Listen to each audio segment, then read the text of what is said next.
오늘 읽은 말씀에 보면 야곱이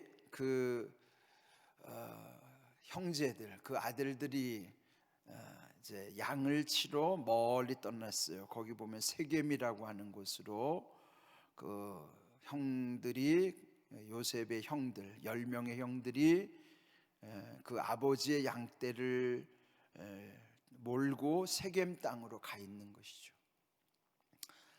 이 세겜이라고 하는 곳이 야곱에게 어떤 곳인가? 이 야곱 가문에, 야곱 집안에 이전에 그곳에서 아주 끔찍한 사건이 있었었잖아요. 그런데 이제 그 딸 디나가 성추행을 당하고, 또 그 아들들이 그 세겜 족속을 복수하느라고 또 할례를 빙자하여 아예 그 세겜의 남자들을 다 도륙했던 사건들.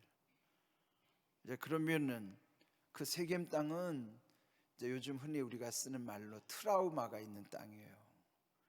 네, 아주 우리도 그렇잖아요. 안 좋은 추억이 있는 것은 지워버리고 싶은 곳.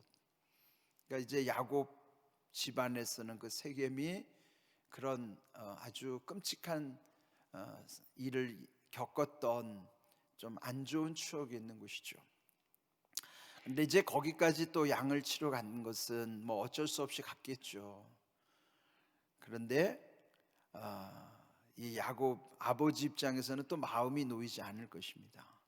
그래서 이제 그 요셉을 시켜서 형들이 세겜에서 양을 잘 치고 있는가 가서 좀 돌아보고 오라. 이제 그렇게 그 요셉을 보내게 되죠. 그런데 이제 이후에 그 형들과 만나는 과정에서 결국은 형들이 그 요셉을 죽이려다가 또 이제 우여곡절 끝에 애굽에 팔아넘기는 끔찍한 또 사건이 벌어지는 것이에요.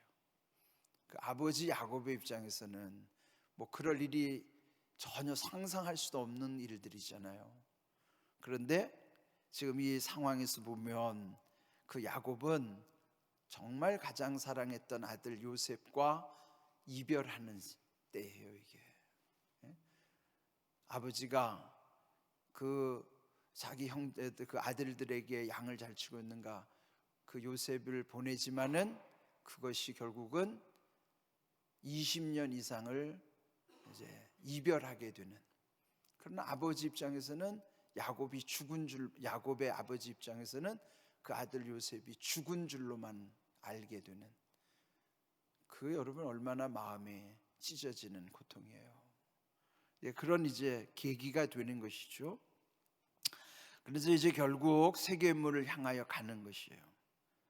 거기 그들이 머물렀던 고향 헤브론에서 세겜에까지의 거리는 뭐 주석에 따라서 좀 차이가 있는데 어디는 80km 정도 된다 그러고 또 어떤 주석은 100km 정도 된다고 그래요. 그래서 80km만 해도 200리길 아니에요? 200리길 되는 곳에 이제 음식을 장만하여 그 아들 요셉이 갔는데 거기를 가보니까 이미 형들이 없는 것이에요.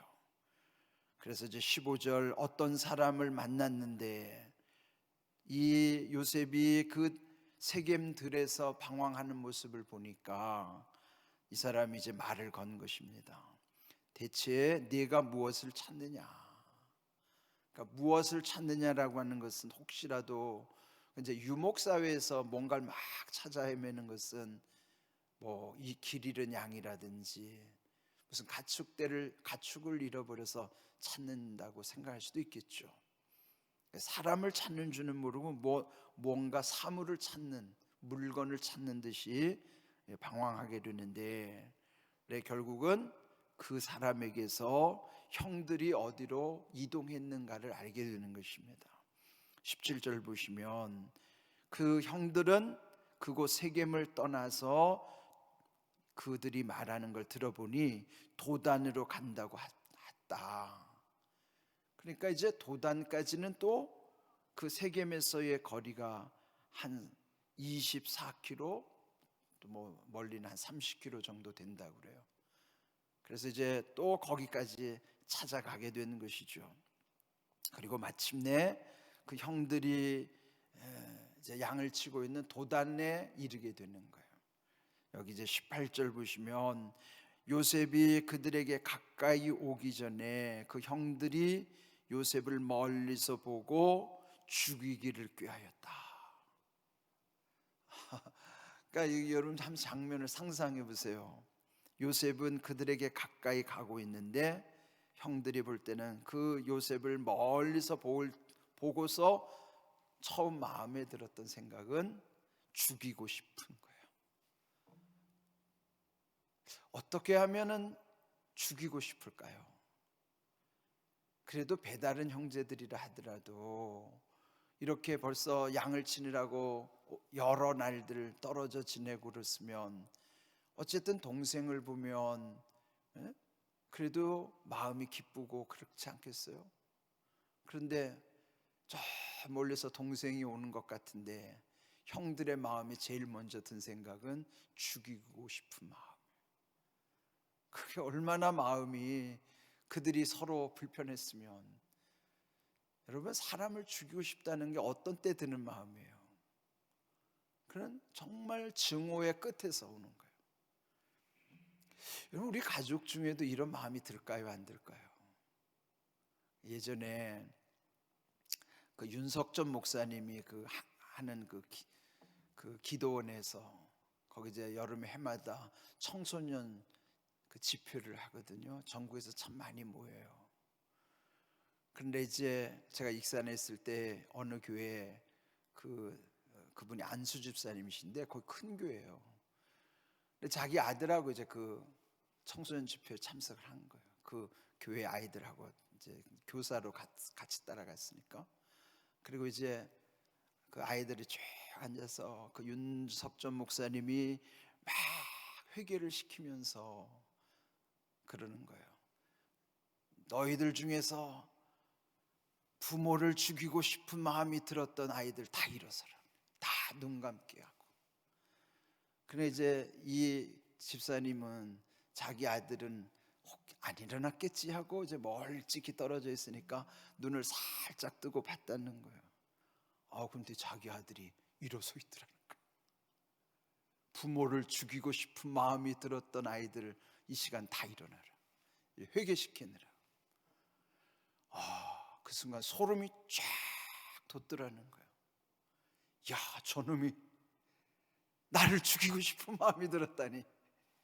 그러니까 솔직한 심정이죠. 그러니까 이게 우리가 자녀들을 키울 때 부모가 착각하는 거예요. 그래도 부모 딴에는 자식을 위해서 헌신하고 정말 최선을 다해서 키우고 싶은 것 같은데 자라나면서 상처들이 많은 거예요. 아니 부모 자식 간에도 그럴진데 형제 간에는 얼마나 많겠어요. 지금 여러분 우리 가정의 문제가 심각해요. 상처받은 가정들이 얼마나 많은지 몰라요. 이게 지금 우리 현실이에요. 근데 그걸 이 나라 교육으로서 그게 해결해 줄 수가 없습니다. 그거 어디서 하겠어요? 교회가 감당해야 될 문제, 가정을 치유하는 문제, 이런 모든 것, 이게 정말 하나님의 사랑으로 녹여내지 않으면 이 가정의 문제 해결할 수 없습니다. 그런데 지금 여기 이 문제도 그 동생을 보면서 죽이기를 꾀하여 서로 이르되 마음이 다 통했다는 거예요. 그 10명의 형들이 하나같이 다 저놈 죽여야 된다고 다 일치된 마음으로 서로 이르되, 그러면서 말하기를 꿈꾸는 자가 오는도다. 이게 좋은 말이 아니죠. 꿈꾸는 자, 허황된 꿈, 저 꿈꾸는 놈, 헛된 꿈꾸는 놈이 오고 있다는 거예요. 자, 그를 죽여 한 구덩이에 던지고 우리가 말하기를 악한 짐승이 그를 잡아먹었다 하자. 이게 뭐야? 아버지한테 그렇게 속이자는 거예요. 죽인 다음에 자기들이 죽였다고는 못하고 짐승의 피를 발라가지고, 그리고 악한 짐승이 그를 죽였다고 그렇게 하잖아요. 그의 꿈이 어떻게 되는지를 우리가 볼 것이니라. 그 꿈을 들어보니까 저놈이 앞으로 잘 돼가지고 우리가 다 그 앞에 절을 해야 된다 그러는데, 저놈을 죽이면 그 꿈이 어떻게 이루어지는가 한번 보자. 그러면 얼마나 악한 생각일까요? 그래도 21절 보니까 르우벤은 맏형이에요, 맏형. 그래도 그 맏형 르우벤이 동생들을 진정시키는 거예요. 그러면서 우리가 그의 생명은 해하지 말자, 또 말하기를 피를 흘리지 말자, 그리고 그에게 손을 대지 말자. 그렇게 한 까닭은 그들 손에서 구출하여 아버지에게로 돌려보내려 함이었더라. 그래서 여기서 나온 말이 뭐예요? 형만한 아우가 없더라. 예? 그래도 마지가 그래도 죽이고 싶은 마음은 있어도 그래도 뭐예요? 아버지 생각하는 거예요. 생명만은 하지 말자. 두려운 것이죠. 이 르우벤은 이전에 그 자기의 계모, 자기의 그 아버지의 첫 비라와 간통했던 사람이에요. 아주 전적으로 보면 나쁜 죄를 지었죠. 그렇더라도 또 이런 일에서는 큰 역할을 한 거예요. 그래서 결국은 살아나게 되는 것이고, 결국은 이제 구덩이 속에 던져 넣는데 거기에 물이 없었다 하는 것입니다. 우리는 이제 오늘 이 사건 속에서 여러분 잘 생각해 보세요. 결국 이게 야곱에게는 그 자식들이 아버지를 속이는 거죠. 그렇게 해서 결국 애굽으로 팔아넘기고, 그 다음에 거기 양의 피를 발라서 아버지한테 갖다가 주는 거예요. 아버지가 얼마나 실신하는 거죠. 예? 그는 뭐예요? 여기가 37장에서 자기 아들들 10아들한테 속는 거죠. 근데 정확히 10장을 뒤로 가면 27장에서는 그가 아버지를 속이는 거예요. 27장에서는 아버지 속였던 야곱이 37장 10장을 건너뛰어 와 보니까 거기는 자기도 자기 아들 10명 아들한테 속는 거예요. 이게 뭐예요? 뿌린 대로 거두는 겁니다. 이게 중요한 거예요. 예?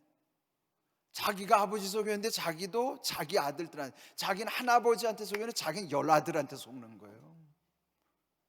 이런 어이없는 일이 어디 있어요? 예? 이게요, 뿌리면 그 하나를 뿌렸다가 하나만 걷는 게 아니에요. 거두는 게 아니에요.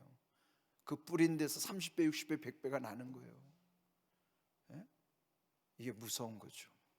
그래서 우리는 늘 말씀 앞에 겸손해야 되고, 하나님을 두려워해야 되고, 함부로 말하면 안 되고, 거짓을 말하면 안 돼요. 저는 진짜 이 항상 하나님을 두려워해야 한다는 마음, 그 우리 신앙의 제일 앞에 있어야 돼요.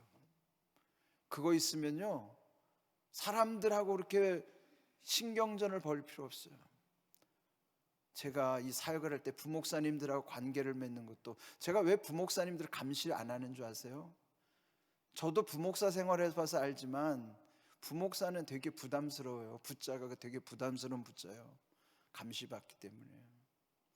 근데 제가 왜 사역자들을 감시 안 하냐면은, 하나님을 두려워하면 내가 그들을 감시할 필요가 없어요. 내가 왜 그들을 감시합니까? 자기들이 뿌린 대로 자기들이 다 거둘 건데. 담임 목사 속이는 거 아무것도 아니에요. 그러나 저기들이 속이면 자기들이 다 받을 건데. 그래서 저는 속이면 속이는 대로 그런가 보다 생각하지, 그것 가지고 따지려고 하지도 않아요. 다 뿌린 대로 받는 거예요, 자기가. 예? 그래서 뭐 사람들하고 밀당할 것도 없어요. 하나님을 두려워하면 마음이 그렇게 편안해요. 여러분도 한번 하나님을 두려워하는 믿음으로 살아보세요. 세상 두려울 것 없고 하나님을 두려워하면 그렇게 마음이 평안해요. 네? 왜 우리가 불안한 줄 아세요? 왜 두려운 줄 아세요? 하나님 두려워할 줄 모르니까 불안하고 두려운 거예요. 네? 여러분, 하나님만 두려워하세요. 사람 두려워하지 말고 하나님만 두려워하세요. 하나님만 두려워하는 것이 우리가 사는 길이에요. 우리가 자유하는 길이고 평안을 얻는 길이에요. 거기에 답이 있습니다. 귀한 은혜 가운데 여러분의 삶이 온전케 되기를 주님의 이름으로 축복합니다.